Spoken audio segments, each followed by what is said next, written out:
როგორც მოგეხსენებათ, ჩვენი დღევანდელი საუბრის თემა არის სამყაროს განჯადოების ლიტერატურული მოდელი და სანამ უშუალოდ კონკრეტულ მაგალითებზე გადავიდოდეთ, რას ნიშნავს ეს იდეა და როგორ პასუხობს ამ სამყაროს განჯადოებას, ანუ ჯადოს აყრას, ჯადოს ახსნას, ლიტერატურა და ხელოვნება ზოგადად, ალბათ არ იქნებოდა ურიგო და ზედმეტი გარკვეული თეორიული წინამძღვრები, რომ შემომეთავაზებინა თქვენთვის, იმიტომ რომ აი სამყაროს განჯადოება რას ნიშნავს? ეს მაქს ვებერის სიტყვებია და ენცაუბერ უმგდერველი თქვია ამას. ეს ნიშნავს იმას, რომ როდესაც განმანათლებლობის ეპოქაში წინა პლანზე მოდის რაციონალიზმი, ყველაფერი გონებით განჭვრეტა, ყველაფრის გონებით განჭვრეტა შეიძლება და აბსოლუტური კულტი, ზუსტი მეცნიერების, განსაკუთრებით ციფრების, მათემატიკის 2x2 4-ია. აი ამას უპირისპირდება მითოსი და ნახოთ რას ნიშნავს ეს. ერთ-ერთი პირველი, ვინც საერთოდ განმანათლებლობის ესეთი დღემდე რომ მუშაობს და დღემდე აბსოლუტურ ნორმად ითვლება, ფორმულა ვინც მოგვცა, ეს გახლავთ კანტი, მის პასუხი კითხვაზე რა არის განმანათლებლობა. ბასის ტაუფკლერუნგეს ცნობილი მისი ესე, არც თუ ისეთი დიდი ფორმატის ტექსტია, მაგრამ საშვილიშვილო ტექსტი არის, რომელიც დღემდე არ კარგავს აქტუალობას. თავისი ცნობილი ლოზუნგით საპერე აუდე, იქონიე სიმამაცე და გამბედაობა, რომ შენი გონება ისე იგი ინდივიდმა ადამიანმა საკუთარი გონება თვითონვე განკარგო და თვითონ მოიხმარო ყოველგვარი მეურვის და ვიღაცა მფარველის და ვიღაც წინამძღოლის გარეშე. ესე იგი ინდივიდის მოქალაქის სრული გათავისუფლება და მისი ემანციპაცია. აი ეს გახლავთ 1794 წელს დაიწერა ეს ესე და ეს იყო ძალიან ისეთი მარტივი წინა ისტორია ქონდა ამ ესეს, რომ ბერლინის ერთ-ერთმა ჟურნალმა დასვა შეკითხვა რა არის განმანათლებლობა და უბრალოდ ყველა ცდილობდა რომ მეტნაკლებად თავისი პასუხი გაეცა ამაზე. და მათ შორის კანტმა მართლაც გასცა პასუხი, რომელიც დღემდე აქტუალობას, აქ ვთქვით, არ კარგავს და სწორედ ეს ის was ist Aufklärung, ეს ის გერმანული ფორმულა, მის მიერ დასმული შეკითხვა, რომელიც თქვათ აი მიშელ ფუკოსთანაც კი ფრანგ ავტორთან ისევ და ისევ მართალია კი ქვია მის ესეს კესკელე ლუმიერ რა არის განმანათლებლობა, მაგრამ მალიმალ ისევ გერმანულ ორიგინალს უბრუნდება და was ist Aufklärung. და კიდევაც ამბობს, რომ დღეს რომ დასვას რომელიმე ჟურნალმა მსგავსი შეკითხვა რა არის განმანათლებლობაო, ალბათ პასუხი იქნებოდა ის, რომ თანამედროვე ფილოსოფია ეს არის მუდმივად იმის მცდელობა, ოღონდ შეუმდგარი მცდელობა, რომ გასცეს ამ მარადიულ შეკითხვას პასუხი. რა არის განმანათლებლობა? და ხა მართლაც რა არის განმანათლებლობა პირველ რიგში? ალბათ მე-20 საუკუნეში არავის არ დაუწერია ისეთი მნიშვნელოვანი ტექსტი განმანათლებლობის დიალექტიკის შესახებ, აი ორ ბუნებოვნებაზე, რომ კი ბატონო, განმანათლებლობა მთლიანად პროგრესზე, დადებითმაზე არის ორიენტირებული, მაგრამ ჰორქაიმერი და ადორნო ეს ორი გერმანულენოვანი ფრანკფურტის ინსტიტუტის ებრაელი მოაზროვნე, რომელთაც მოუწია გერმანიის დატოვება იმ ავადსახსენებელ 30-იან წლებში და ამერიკაში იყვნენ ემიგრაციაში და აი სწორედ იმ გადასახედიდან, როდესაც იციან რა უბედურება ტრიალებს ებრაელების თავს, საერთოდ ნახევარი მსოფლიო დაიქცა, იქ მეორე მსოფლიო ომი მძვინვარებს, ისინი ცდილობენ უკვე ახალი თვალსაზრისით, ახალი პერსპექტივიდან გასცენ პასუხი. თუ რას წარმოადგენს ეს ფენომენი, განმანათლებლობა და ძალიან საინტერესო არის მათი მსჯელობა იმის შესახებ, რომ განმანათლებლობისთვის პირველ რიგში დამახასიათებელია მითოსის მოკვდინება. იმიტომ რომ მანამდე რა ვთქვით, ეს არის აბსოლუტური განმანათლებლობა, ეს არის რაციონალიზება. ჩემი გონება ყველაფერს შეუძლია, ჩემ გონებას 2x2 4-ია და ამას წყალი არ გაუვა. არა ბატონო, მითოსი ცოცხალია, არ მოგაკვლევინებს და მიმართულია იქეთკენ, რომ მითოსი, ანუ სამყარო განჯადოვდეს, ეს ყველაფერი, რაც ზებუნებრივია, ზღაპრულია, მითოსურია, ეს უნდა დაითრგუნოს, მაგრამ მითოსი ასე იოლად თავს არ მოგაკვლევინებს. მით უმეტეს ხელოვნებაში და ლიტერატურაში და ამის, ასე ვთქვათ, დემონსტრირებას შევეცდები. და სწორედ იმაზე მსჯელობენ ჰორქაიმერი და ადორნო, რომ განმანათლებლობას ეს მითოსისადმი შიში აქვს, რაღაცნაირი ზებუნებრივი შიში აქვს, თურმე გონებას მართლა ყველაფერი არ შეუძლია. რაღაც ცუდად იცის მითოსმა ხელის შემოbrunება. ამიტომ ტოტალიტარიზმისაკენ არის მიდრეკილი გარკვეულწილად. და ერთგვარად სწორედ იმაზე ამბობენ, რომ ცივილიზაციის და განმანათლებლობის რიტუალური, ასეთი საკრალური რიტუალები არის მაგალითად ეს ებრაელების პოგრომებიო.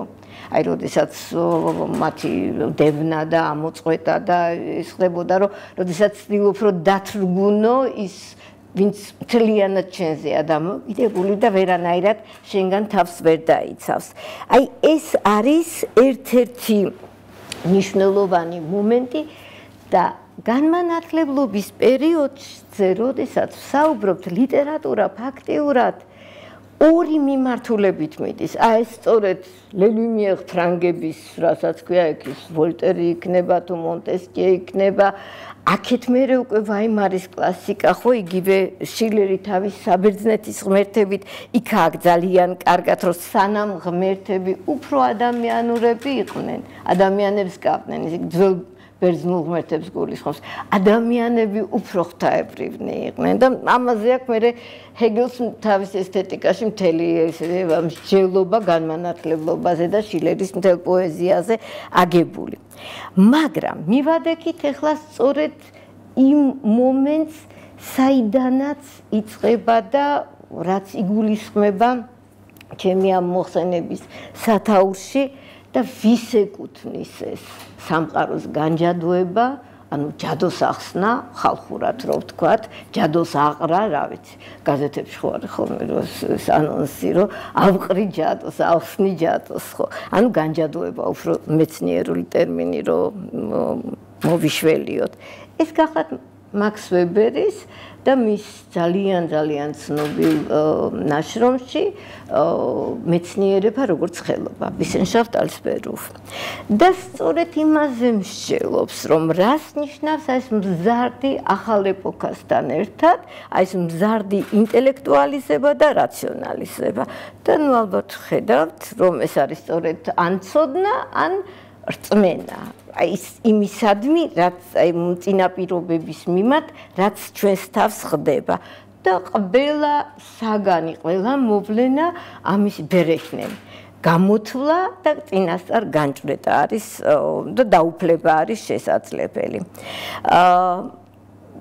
და ნუ შემდეგ უკვე მისი ასევე ძალიან ცნობილი ფორმულა, რომ ამისათვის გვაქვს ტექნიკური საშუალებები და არა ის რწმენა, როგორც ვთქვათ, ველურს სულების და იმის შიშიც ჰქონდა და რწმენაც ჰქონდა, რომ სულს იძიებდნენ, ან რაღაც ესეთი ის იქნებოდა. შესაბამისად, აი ეს არის მეტნაკლებად ის თეორიული წანამძღვრები და ეხლა უკვე შეგვიძლია მივიდეთ და გადავიდეთ კონკრეტულ ლიტერატურულ და ხელოვნების მაგალითებზე. იმიტომ რომ როგორც მოგახსენეთ, მითოსი ასე იოლად არც ზღაპარი. ერთადერთი მეტნაკლებად არ მოგაკლებინებს თავს. ხელის შებრუნება ეთის. ბოლო უკვე მაქს ფრიშის ჰომოფაბერი ალბათ ყველას ჩვენებად მოგეხსენებათ და ამაზე კიდევ უფრო დაწვრილებით ვისაუბრებთ, მაგრამ ერთ-ერთი პირველი ვიზეც მინდა გესაუბროთ, ეს გახლავთ ადრეული რომანტიკოსი, ნოვალისი, რომელიც ზღაპრით პასუხობს. ეს ის პერიოდი ყველა ერთად არის.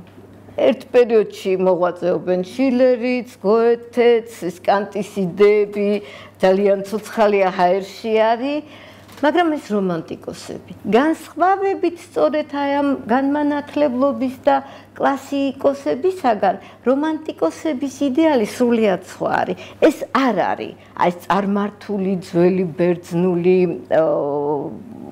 პანთეონი და იმ ღმერთებისადმი შეუვალი აღტაცება და მათ მიმართ ესეთი აღფრთოვანება. არა. რომანტიკოსებისთვის მთავარი არის ევროპა და თანაც შუა საუკუნეების. თან არ დაგვავიწყდეს იგივე ეს ნოვალისი პროტესტანტია წარმოშობით, თავისი კონფესიით ოჯახიდან, მაგრამ მათთვის მთავარია ევროპის ერთიანობა, ანუ როდესაც ევროპა კათოლიკური იყო და სწორედ ეს რომანტიკოსები ქმნიან ეგრეთ წოდებულ ლიტერატურულ მხატვრულ ზღაპარს და ერთ-ერთი ყველაზე ესეთი საინტერესო პასუხი აი ამ განმანათლებლობის დიქტატზე, რომ ყველაფერი გონებით არის განჭვრეტადი, ეს არის სუმბული და ვარდკოკორი. Der Hyacinth und die Rosenblüte. აქ ძალიან მნიშვნელოვანია გრამატიკული სქესი. იმიტომ რომ ყვავილებს ეხება, ვარს ქვია სუმბული, მაგრამ არის Der Hyacinth და მამრობითი სქესის არის და die Rosenblüte. და ეს ჰიაცინთი სუმბული ბიცით ესეთი მაღალი მცენარეა, ხოლო ვარდიც ასევე მათი სიყვარულის შესახებ და აი აქ შემოდის სწორედ ნაცნობი უცხოს იდეა. უცებ რაღაც მელანქოლია შეიპყრობს ამ ახალგაზრდას და აუცრუბდება გული ამ საყვარელი ქალის მიმართ და მიდის ახალი სამყაროს აღმოსაჩენად, ანუ აღმოსავლეთისაკენ. ბრუნდება და ისევ თავის შეყვარებულს პოულობს. ეს არის, ასე ვთქვათ, პირველი შედარებით რბილი, ისეთი რბილად ირონიული პასუხი სწორედ განმანათლებლობის ამ დიქტატზე.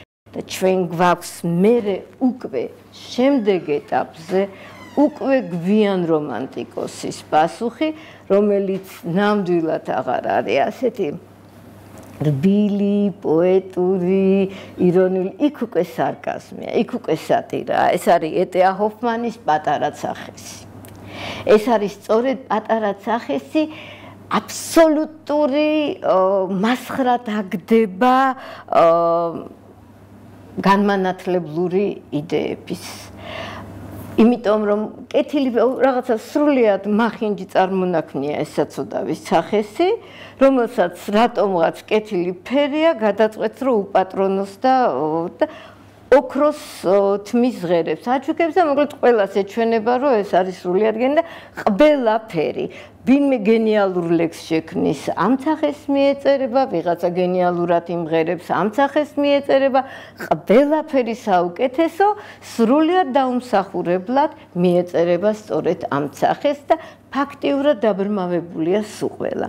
და ძალიან საინტერესოა აქ ერთ-ერთი წინა ის არის, სწორედ რომ გითხარით რომ მითოსი თავს არ მოგაკლებინებს, ხო? აქ აგვაქვს რა, რომ აი ეს ზებუნებრივი ძალა ფერიამ აჩუქა ის რაღაც ჯადოსნური სამი ოქროს თმის ღერი, რომელსაც დროდადრო მოდის ხოლმე და ვარცხნის და ამაშია მთელი ბრძნეულება. უყურეთ ლიტერატურას როგორ უყვარს აი ამ გარეიმითი თამაში. ერთია რომ რაღაცა ზებუნებრივი ძალა გეძლება. შეიძლება პირიქით აი ზისკინდის პარფიუმერი რო არის, იქ პირიქით სუნი არა აქ ადამიანს. რაღაცის გარეშე ყოფნაც უკვე ზებუნებრივია. ადალბერტ ფონ შამისო იყო ასევე რომანტიკოსი, ესეთი უფრო გვიანი პერიოდის რომანტიკოსი. იქ ფაუსტურ თემასთან არის გათამაშება, ეშმაკს მიყიდის რას? საკუთარ ჩრდილს. ჩრდილის გარეშე რჩება. ესე იგი ის რომ ერთია რომ რაღაც ზებუნებრივი მოქცეს, მაგრამ ისიც რომ არა გაქვს რაღაცა. რა მოხდა რაღაც სუნი არა აქვს ადამიანს, ჩრდილი არ აქვს. ისიც უკვე ზებუნებრივი მომენტია.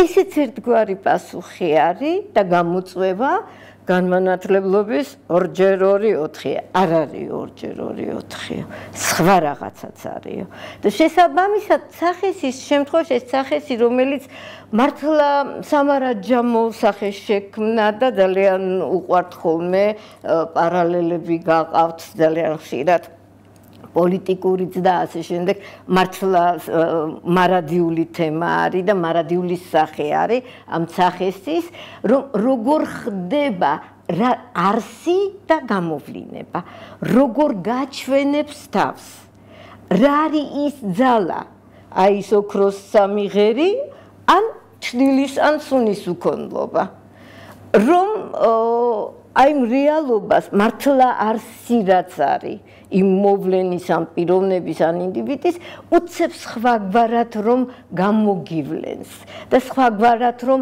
აგაქმევინებს თავს. აი დაახლოებით ანალოგიური სიტუაცია აქაც. აქ მაგალითად და დასცინის ყველას მთელ იმ პერიოდის საუნივერსიტეტო სისტემას იქ გაშარჟებულია მაგალითად ესთეტიკის ფილოსოფოსი და ჰეგელი გულისხმობა დასაშნელად არ უყვარდათ ერთმანეთი. იქ მაგალითად არის ერთი მისი შეყარებული გოგონას მამა რომელიც არის ბოტანიკოსი პროფესორი და ძალიან საინტერესოა ხალხო აი განმანათლებლობაზე მართლა ზუსტი განმანათლებლობამ რა მოიტანა დაგროვდა აი მე-18-19-ის მიჯნაზე დაგროვდა უზარმაზარი ცოდნა კონკრეტული და საბუნებისმეტყველო დარგების და მეცნიერებების ზეობის ხანა დადგა იმიტომ რომ მანამდე ყველაფერი იმ ფილოსოფიის ერთიანი დიდ ჭერქვეშ იყო შეფარებული. ახლა დგება სწორედ ის კრიზისის მომენტი, რომ ან ორი ისა გაქვს და ეს იწვევს ინტელექტუალის მთელ განცდებს და მის კრიზისს, რომ ორი გამოსავალი გაქვს. ან ყველაფერზე მიდებული დილეტანტი შარლატანი ხარ, ან ვიწრო დარგობრივი იდიოტი, ფახ იდიოტს ეძახიან გერმანელები ამას. ასე რომ აი ეს არის სწორედ ერთგვარი პასუხი აი იმ გამოწვევებზე და ვიწრო დარგობრივ იდიოტიზმზე რო საუბრობ, აი სწორედ იქ ამ თავარი გმირის პოეტი, ახალგაზრდა პოეტია, ვინც უპირისპირდება ამ მახინჯ სახეს. ყველანაირად დადებითი პერსონაჟი არის. მისი შეყვარებულის მამა რომელიც არის ბოტანიკის ცნობილი, ასე ვთქვათ, პროფესორი, წამყვანი პროფესორი უნივერსიტეტის და რომელსაც შეუძლია საათობით გესაუბროს და თითეული მცენარე ხე აბსოლუტურად დაგიშალოს და დაგინაწევროს, თავის ღერიან, ფესვიანი მიანა, მაგრამ დღეს ვერ აღიქვამს. ანუ ეს პოეტური ხედვა, ის რაც ამ პოეტს იმ ტყის ენა ესმის, ყოველი ფოთლის, ყოველი მცენარის, ყოველი ცხოველის იქა. შესაბამისად, აი სამყაროს განჯადოებაზე ეს არის გვიანი რომანტიკოსის პასუხი, რომ არა. და ფაქტიურად მე უკვე ეს სახესი იმდენ საშინელებას ჩაიდენს, რომ ის კეთილი ფერია იძულებული გახდება, რომ დააბრუნოს თავის პირვანდელ მდგომარეობაში და ასე ვთქვათ, გარდაიცვლება კიდევაც. შესაბამისად, როგორც ნახეთ, თვითონ ტექსტებია ძალიან საინტერესო. ერთია სწორედ ადრე რომანტიკული, ბევრად რბილია და ბევრად ჰუმანურია და ბევრად ეს არის ბევრად დაუნდობელიც კი არის აი ეს შემდეგი გვიანდელი პერიოდის და ისიც არ არის ხო და ერთ-ერთი მთავარი ასე ვთქვათ განჯადოებისგან ასე ვთქვათ წამალი და ცახესის საშინელი ცახესი ერთგვარად განმანათლებლობის მახინჯი პროდუქტი. აი, როდესაც მთავარმა ქვეყნის ახალმა მთავარმა გამოსცა ბრძანება, განმანათლებლობა მიბრძანებია. და ფაქტიურად მანდაც შილერი, რომელიც აბსოლუტური კანტიანელი არის და ეს განმანათლებლობის მისი პასაჟების, ასე ვთქვათ, გაშარჟება არის და ირონიზება, მაგრამ აი ცახესის და საერთოდ იგივე განმანათლებლობის აი ამ დიქტატურისგან ერთ-ერთი დამცველი პოეზიის გარდა არის პლუს სიყვარული. სიყვარული ამ ახალგაზრდა კაცზე არ მუშაობს, იმიტომ რომ ცახესის რეალურ სახეს და არს აღიქვამს, იმიტომ რომ პოეტია და პლუს შეყვარებულია. შესაბამისად მასზე აი ეს გამოვლინების ეს ჯადოსნური დამახინჯებული ფორმები არანაირად არ მუშაობს.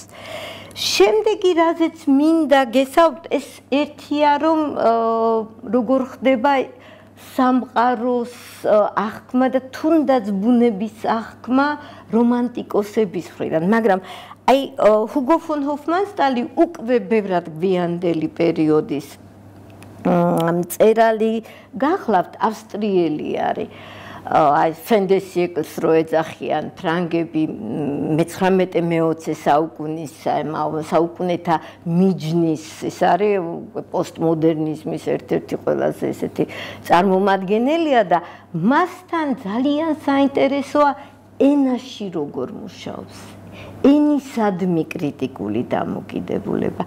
იმიტომ რომ ის ენაც გარკვეულწილად იმ ცოცხალი მითოსის მატარებელია და ფაქტიურად როგორ რეაგირებს, როდესაც აი ეს ენობრივი კრიზისი ეწყება, ვთქვათ, რომელიღაცა მოაზროვნეს და მისი ძალიან ცნობილი ნაწარმოებია წერილი. Der Brief, ასე ქვია პირდაპირ წერილი. და ესეთი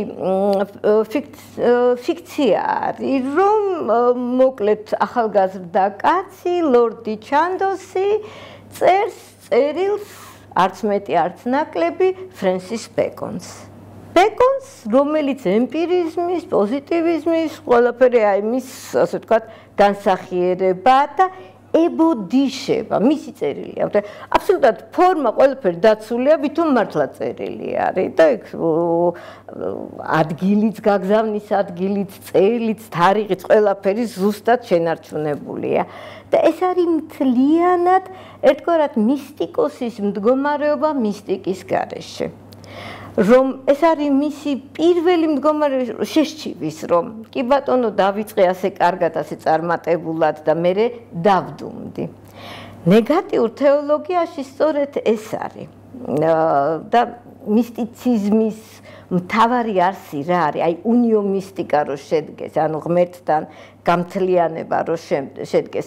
პირველი ეს არის სწორედ ის ბეკონის მოწაფეა და ეს აბსოლუტური ჰიბრისია, ქედმაღლობა და ამპარტავნება, რომ მე ჩემი ენით ყველაფრის გამოთქმა შემიძლია, ყველაფრის ფორმულირება შემიძლია, აბსოლუტურად ყველაფერი ჩემს ხელთ არის. და მართლაც ეს მისი პირველი ცხოვრების პირველი ეტაპი იყო, როდესაც იყო ძალიან წარმატებული, რაღაც ძალიან ნაყოფიერად მუშაობდა, უამრავი ტექსტი და ნაშრომი შექმნა კიდევაც და ეს არის სწორედ აი ნეგატიურ თეოლოგიაში ვია აფირმაციონის ქვია ამას, ანუ თანხმობის, ანუ ხოობის. როდესაც გიჩნდება ილუზია, რომ აბსოლუტურ დიალოგში ხარ აი იმ ძალასთან და მართლაც არაფერი ამ ჰარმონიას თითქოს არაფერი არ დაარღვევს, მაგრამ დგება რაღაცა მომენტი და სწორედ უკვე მეორე თავის კრიზისის შესახებ შესჩივის ფრენსის ბეკონს ეს ახალგაზრდა ინტელექტუალი არისტოკრატი, რომ დავმუნჯდიო. იმისთვის, რომ ღმერთთან ეს შენი გაერთიანება, ეს უნიომისტიკა შედგეს, უნდა დამუჯდე. ეს არის სწორედ ვია ნეგაციონის, უარყოფის გზა იმ ნეგატიურ თეოლოგიაში. თუ არ დამუნჯდი და თუ იმ თვითკმაყოფილებაში დარჩი, ის რეალური იდეალური და ფაქტურად მე უკვე მთელი ეს ნაწარმოები დიდი ნაწილი სწორედ იმის აღწერას უნდება, რომ როგორ გამოეცალა ძალა მის სიტყვებს, როგორ ჩავარდა უსიტყვობაში, უენობაში და თანაც ხახნო ეს არის ისეთი ლამაზი ეს საკუთარი დამუნჯების, უსიტყვობის და უენობის ეს მოთქმა გოდება ისეთი ლამაზი ენით არის, სადიდებელი არის, ჰიმნი არის თითქოს აი ამ უსიტყვობის და უენობის. და ნუ მესამე არის უკვე ვია ემინენცია, როდესაც სრულიად სასწაულებრივად ხდება სწორედ ის გამთლიანება, ანუ უმაღლეს მასში გავიხარ და გადალახე უკვე ის პირველი ვითომ მცდარი ჰარმონიული ეტაპიც, შემდეგ უკვე დამუნჯების ეტაპიც და გამთლიანდი სწორედ უკვე მიაღწიე იმ უმაღლეს საფეხურს.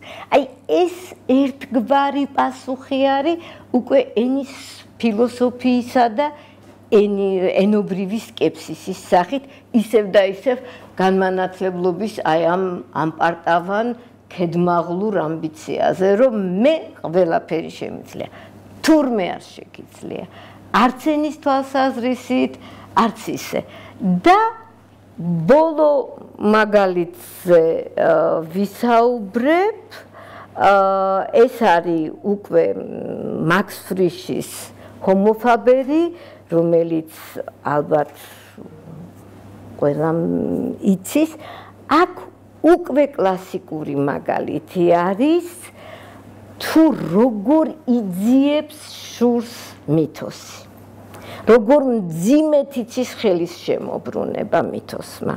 როგორც კი დაუპირებ იმას ჰომოფაბერის მსგავსად, რომ ყველაფერი ტექნოლოგიების და გათვლის და მათემატიკის და ციფრების მეშვეობით შემიძლია დავამტკიცო. არ არის თურმე ესე. იქ თუ გახსოვთ ერთ-ერთი როდესაც გოგონა გველი უკბენს მის შეყვარებულს, რომელიც მისი შვილი აღმოჩნდება, ეს ჰომოფაბერი რო ამშვიდებს დედას, რომ არა უშავს ფაქტიურად იმის მიხედვითო მხოლოდ 2% იღუპება გველის ნაკვენისგან ჰანა დედის აღშფოთება, რომ იმ 2%-ში თუ კი ჩემი საკუთარი შვილია, მაშინ ეს რას მშველის, რა შეღავათია ეს ჩემთვის. მაგრამ მოდით დავიწყოთ ცოტა უფრო საწყისი ეტაპიდან, რითი დაკითხული გვაქვს ალბათ უმრავლესობას, საიდან იწყება ეს ნაწარმოები? ძალიან გთხოვთ, უბრალოდ გაიხსენოთ, რამდენნაირი ტრანსპორტის საშუალება არის. ნაწარმოები იწყება თვითმფრინავში, super რაღაც constellation და რაღაცა 57 წელს არის დაწერილი. ეს არის უკვე რეაქცია სრულად ახალი ტექნოლოგიების შემოდის და ასე შემდეგ. იწყება ცაში, აი ამ super უახლესი ტექნოლოგიით აღჭურვილ თვითმფრინავში და თანაც საიდან მოდიან და ესეც დააგდო ეს სიტყვაც ნიუ-იორკიდან. ანუ ახალი სამყარო. აი ამ ახალი სამყაროდან მოდის ეს ჰომოფაბერი, რომელიც მთლიანად ორიენტირებულია მხოლოდ ტექნოლოგიაზე. ეს არის გაცხადებული განმანათლებლობა, ასე ვთქვათ, მთელი თავისი ციფრების და ტექნოლოგიების აი ამ უკიდურეს სამსობამდე მისული კულტით. და რა ხდება? უბრალოდ ჩარჩორო შევკრათ. ვიწყებთ აი ამ ცაში, ვიწყებთ ცაში და ნიუ ესეც დაგვიგდო, რომ ახალი სამყაროდან მოდის, ამერიკიდან მოდის და მთავრდება მანამდე მოვივლით ნახევარ ევროპას, ამერიკას, რა ვიცი, ყველაფერს, ნახევარ მსოფლიოს, მაგრამ ყველაფერი მთავრდება ათენში. ყველაფერი მთავრდება ათენში და ეს უბრუნდება თან მთავრდება იმ ქალთან, ვინც ოდესღაც უყვარდა. და ეს ქალი არც მეტი, არც ნაკლები, ეს ხო ციდან მოდის. ეს ქალი არის არქეოლოგი. არქეოლოგი, რომელიც ჩასული არის იქ ათენში და იმ ინსტიტუტის თანამშრომელია და მიწაში იქექება. მაგრამ იმისთვის, რომ ეს გავიგოთ, ისევ და ისევ აი განმანათლებლობის განჯადოებასთან მივდივართ და მივდივართ მთლიანად მითის სიმბოლიკასთან. და გვავიწყდეს, რომ მაქს ფრიში შვეიცარიელია და მისი ძალიან ესეთი დიდი წინამორბედი კულტურის ფილოსოფოსი ბახოფენი ასევე შვეიცარიელი არის, რომელმაც მოგვცა თავის დროზე სრულიად გენიალური სქემა, მითოსური, რისგან შედგება. ეს არის სწორედ ტრაპეციის ან პირამიდის სახე აქ ამას. ანუ ტრაპეცია და პირამიდა რო წარმოვიდგინოთ, რა არის, რომ ეს ქვედა ნაწილი არის უზარმაზარი, ეს არის სწორედ დედამიწა, დედამიწის ზედა ნაწილიც და ქვედა ნაწილიც და მთლიანად დედობრივი სამართლის არის, ქალის არის, აბსოლუტურად, იმიტომ გეა. ეს დედამიწის ისა და ეს მიდის ზევით ცისკენ, სადაც ხო აქ ბნემართალია ბნელა, მაგრამ სამაგეროდ სითბოა, სიმყუდროვეა, დედისეული, იმიტომაც ფაქტიურად სამარისა და საშოს, ასე ვთქვათ, ზღვარზე დგას ეს ისა და ეს დედისეული საწყისის მატარებელია, სწორედ მითოლოგიის ან ფილოსოფიიდან გამომდინარე. და ტრაპეციაც და ეს პირამიდაც ვიწროვდება ზევით და მიდის ცისკენ, იქ უკვე ძალიან ბევრი შუქია, იქ ძალიან ბევრი სინათლეა, მაგრამ ცივა. და ბახოფენის თანახმად ეს არის მამისეული საწყისი. იქ სადაც მხოლოდ გონებით იმართება. აბსოლუტურად აპოლონური საწყისი არის. ეს არის განმანათლებლობაზე გვიანი რომანტიკოსის მითოლოგიის ფილოსოფოსის პასუხი. აი დაახლოებით ამ სქემაზე აგებს მაქს ფრიში ამ თავის ჰომო ფაბერს. და სწორედ ესე ხდება.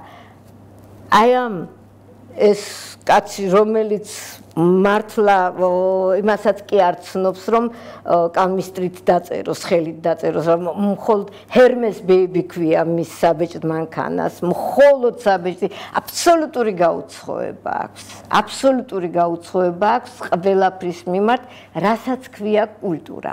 ესეც უნდა გავითვალისწინოთ, რომ ალბათ ევროპაში არ იცნობს არც ერთი სხვა კულტურა გარდა გერმანულენოვანი კულტურისა ასეთ მკვეთრ გამიჯნას ცივილიზაციასა და კულტურას შორის.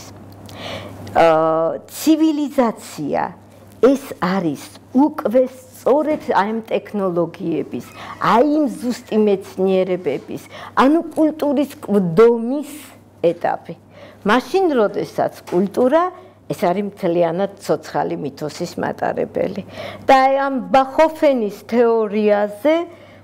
თეორიის მიხედვით ძალიან საინტერესო არის სწორედ აი ამ ჰომო ფაბერის გაშლა, რომ მოდის ეს მთლიანად ციფრების და ტექნოლოგიის კულტზე აღზრდილი და ამაზე მდგომი ადამიანი აი იმ თვითმფრინავით, რომელიც უახლესია და აი მუდმივად ნიუ ეს გაცხადებული არის ნიუ-იორკიდან უცებ ეს თვითმფრინავი ასეთი სანაკებო და ასეთი არაჩვეულებები განიცდის რაღაც ავარია ხდება და იძულებული არიან რომ ასე ვთქვათ გაჩერდნენ მიწაზე უწევთ რაღაცის მოლოდინი და საინტერესოა ხახნო იმითი რომ თანდათან როგორ ხდება გრადაცია თვითმფრინავიდან იმ ახალი სამყაროდან მერე უკვე გადაჯდება მატარებელზე მერე მანქანაზე მერე მატარებელზე მერე უკვე საბერძნეთისკენ რო გაუწევს რატომღაც გული უკვე გემზე და გემი ის ხომალდი ის არის რომელიც ძველი სამყაროდან უკვე არის ემზადება უკვე ძველ სამყაროში უნდა წავიდეს და თანაც ერთი ეს არის ფრანგული წარმომავლობის ამერიკელი არის და ფრანგულ საბავშვო მუსიკოსია თანაც და იქვე თავს ირთობს იმითი რომ ღიღინებს დაუსრულებლად ჯერ არ ვიცით რომ გემზე დაჯდება ფრანგულ საბავშვო სიმღერას ნავიღ და გემს ნიშნავს ხო უკვე შემოგაბარა როგორც თავიდან შემოგაბარა ის თავის new და ეს new constellation და ეს ისა და ესა ყველაფერს თანდათან გადის ამან საბავშვო სიმღერით ეს ნავირ ამ გემის შესახებ უკვე გემისთვის მოგვამზადა სულ რამოდენიმე აბზაცის მერე უკვე გემზე უკვე ევროპისკენ უჭირავს ასე ვთქვათ გეზი გემი უკვე ის შემთხვევა რომელიც ძველი სამყაროდან თანდათან ძველდება სატრანსპორტო საშუალებები თვითმფრინავი მანქანა მატარებელი გემი მერე უკვე საბერძნეთში როდესაც არის იქ უკვე ურმით უწევს და ბოლოს უკვე ეს გველი რო უკბენს ეს ნაწარმოები რატომღაც უფრო პოპულარული რატომღაც კი არ გასაგები მიზეზის გამო უფრო პოპულარულია იმ ინცესტუალური თემის გამო იმიტომ რომ აი ეს ზაბეტი აღმოჩნდება ამ ჰომოფაბერის ქალიშვილი და ოიდიპოსი და ეს ისა მაგრამ გაცილებით სხვა რაღაცები მე მგონი უფრო საინტერესო არის ვიდრე ესე მარტივად იმიტომ რომ ეს არის რა მითოსის შურისძიება ამ კაცის აბსოლუტურ ჰიბრიდზე, ანუ ამ პარტავნებაზე და ქედმაღლობაზე, რომ გონებას, ტექნოლოგიას, ცივილიზაციას ყველაფერი შეუძლია. არა, მითოსმა უპასუხა. და ფაქტიურად ეს რა არის, რომ ახალგაზრდობაში აი ოიდიპოსის არ იყოს, ნაბიჯ იარა იმ თავისი საშინელი დაღუპვისაკენ. ხო, აი იმ დაცემისაკენ, ის რაც უნდა მომხდარიყო და ბოლოს უკვე გიგითხარით, სწორედ საბერძნეთში რო ხდება ეს ამბავი და რო უკბენს, უკვე მე ფეხით მირფის. აბსოლუტურად, უკვე ტრანსპორტიც აღარ არის და მიდის იმ ქალთან, რომელიც ამის დედაა. ფაქტიურად მითოსმა, ისე იგი ამის დედა, ჰანა, რომელიც იყო ებრაელი და ომის პერიოდში შვეიცარიაში გერმანიიდან თავი შეაფარა, როგორც ემიგრანტმა და ლტოლვილმა და მათ შორის სასიყვარულო ისტორია იყო, ცოლად უნდა მოეყვანა, მაგრამ რო გაიგო რომ დაფეხმძიმდა და ეს მოკლედ უსიამოვნება მოხდა და არ შედგა მათი ქორწინება და ჰანა დაიკარგა და ამას გონია რომ ჰანამ მოიცილა ეს ბავშვი და საბოლოო ჯამში სრულიად შემთხვევით თურმე ეს ზაბეტი არის მისი ქალიშვილი რომელსაც გემზე გაიცნობს აი იმ ძველ სატრანსპორტო საშუალებაზე ფაქტიურად სწორედ აი მიწაში მომუშავე და ეს მქექავი ეს კულტურაზე მთლიანად კულტურაზე დაფუძნებული ქალი ჰანა აი ცოცხალი მითოსის მატარებელი ის აგზავნის 1000-ნაირი შიკრიკი მთელი ნაწარმოების განმავლობაში სულ ახალ-ახალი აი ნიჩე როგორც იტყვის ნიღბების სულის ისა სულ ახალ ეს მითოსი აგზავნის და აგზავნის სულ ახალ-ახალ შიკრიკებს და ბოლო უკვე ფაქტიურად ბოლო ეს არის ზაბეტის გამოგზავნა და სრული დასჯა და სრული განადგურება აი ამ ცივილიზაციის და ტექნოლოგიის აი ამ პირმშოსი. აი ეს გახლავთ უკვე სრულად გვიანდელი პერიოდის პასუხი აი ამ განმანათლებლობის ასეთ გაცხადებულ პრეტენზიაზე, რომ კიდე როდეს ხო საპერეაუდე კი ბატონო და ონდეს ალბათ ცალკე თემა არის ძალიან საინტერესო იქნებოდა მაგალითად სწორედ აი ამ რაციონალიზაციის და ირაციონალიზმის ურთიერთმიმართების ისა სიყვარული და ჯადოსახსნის შემთხვევაში სიყვარულის მოტივთან დაკავშირებით. იმიტომ რომ არაფერი ისე არ არის ჯადოქრობასთან დაკავშირებული ტრადიციულად, როგორც სასიყვარულო მოტივი. ხო, ელემენტარულად ტრისტანი და იზოლდას ამბავი ისტორია რო ავიღოთ. თავისთავად ორი ახალგაზრდა ისტორია რა არის, რომ ამ ახალგაზრდა ტრისტანმა, რომელიც არის რაინდი, ქველი, ვაჟკაცი, ღირსეული, პატიოსანი, ყველანაირად, უნდა მისგვაროს ხანდაზმულ ბიძამის მეფეს ეს მშვენიერი საცოლე იზოლდა. გემით მიდიან, რა თქმა უნდა. ბუნებრივია ორი მშვენიერი ახალგაზრდა აბსოლუტურად ბუნებრივი ამბავი რომ შეუყვარდეთ ერთმანეთი, მაგრამ არა სოციალურად ლეგიტიმაცია უნდა მოიძებნო ხო ქრისტიანულად და თანაც რაინდის ისა არა მამიდამ გაატანა საქმროსთან აი მეფესთან ჯადოსნური ელექსირი და შემთხვევით ამაც შემოესმევათ და ფაქტი ნუ რა თქმა უნდა ხო უკვე როდესაც ჯადოსნური ელექსირი და სამსალა არის ჩართული რა თქმა უნდა ის ბუნებრივი ამბავი რომ ორ ახალგაზრდას უყვარს ის სოციალური დესტრუქცია ამისი მორალური გამართლება ხდება და ფაქტიურად თან ჯადოს მეშვეობით და თან ერთგვარი პასუხი აი იგივე თუნდაც განჯადოებაზე და აი ფაქტიურად ეს სიყვარულის მოტივი როგორ ხდება ვთქვათ თუნდაც შუა საუკუნეებში ვიდრე თუნდაც ჩვენთან ჩვენს ვეფხისტყაოსანში არგუმენტაცია რატომ დაკარგა ჭკუა და გონება ხო იგივე ტარიელმა და რა არის ეს არის მთელი ის უზარმაზარი არსენალი მეტაფორების და სიმბოლოების რომელიც ევროპამ აღმოსავლეთიდან და ჩვენს რა თქმა უნდა უხვად მივიღეთ ეს არის გიშრის თმები და ეს ბროლის მკერდი და მარგალიტის კბილები და მარჯნის და ალუბლის ტუჩები და რა ვიცი ტანკე საროსავით და ალბასავით ტანკები რა თქმა უნდა ეს არის ლოგიკური არგუმენტირების მცდელობა რომ ამისთანაც რო შეხედავ გაგიჟდები და გადაირევით და კულტი იმისი მიჯნური შლექსამიგვი არავის ხო რაც უფრო გადარეული და გაგიჟებული არის მით უფრო დადებითია და მით უფრო მისასალმებელია ამ სიყვარულის კულტი და მე ნახულობთ რომ ევროპას სწორედ პასუხია იმაზე რომ აი ამ განჯადოებას ნელა ხდება რაციონალიზება. ოღონდ შუალედში გვაქვს მაგალითად ჩემი უსაყვარლესი 129 სონეტი არის შექსპირის.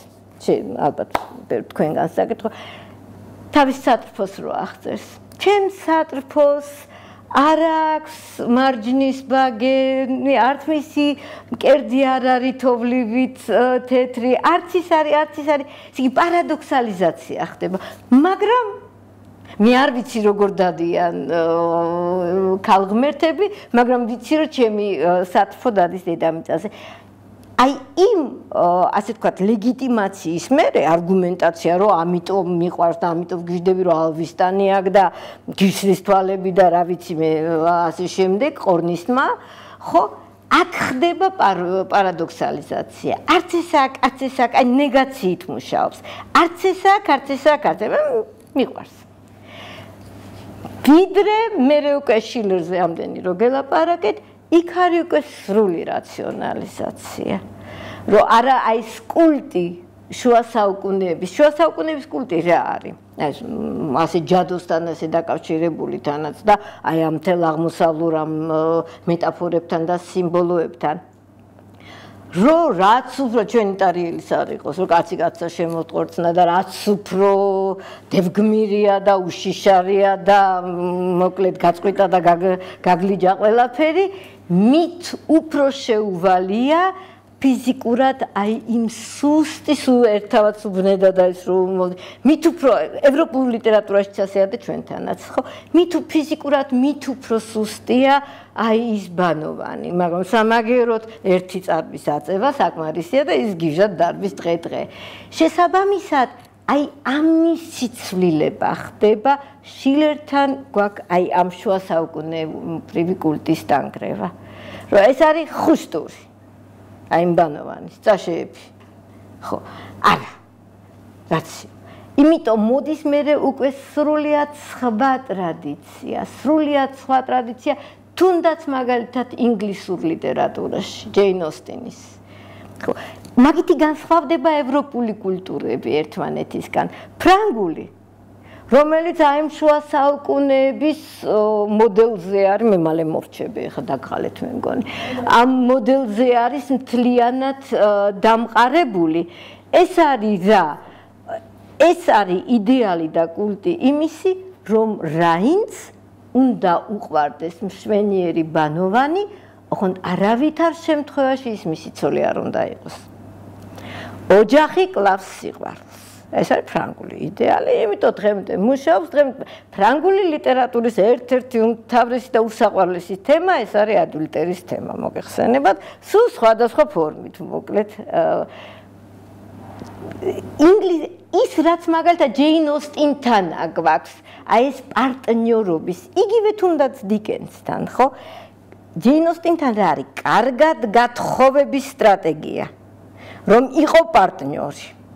აი ეს პარტნიორობის კულტი და ეს მომენტი, თანაბარი და ხელობა, პროფესია, ოჯახი. აი იმ ოჯახში იყო პარტნიორი და იმ ხელობაში დარჩე, ფაქტიურად. და გვაქვს მეორე გერმანული, მესამე უფრო სწორად ვთქვათ გოეთესი. გოეთესთან 1000-ნაირი სიყვარულია, მაგრამ ერთი არის, განსაკუთრებით ძალიან საინტერესო, მთლიანად მთელი გერმანული ფილოსოფია მაგაში არის გაცხადებული, მის ვილჰელმ მაისტერში ფილინე არის ერთი ასეთი პერსონაჟი, მე შენ თუ მიყვარხარ, ეგ შენ რაში გეხება და რაში გესაქმება. Was geht dich das an? აბატონო, ეს არის შოპენჰაუერი, სამყარო როგორც ნება და წარმოსახვა. მე ვწყვეთ. შენ ობიექტი ხარ. შენ ხარ ის როგორც მეწარმო, ჩემ მიერ ხდება პროექცირება ამაში. აბსოლუტური თვითკმარობა. ხო, როგორც ვხედა, ესეც განმანათლებლობის ერთგვარი პასუხი არის. ბევრი პასუხებია.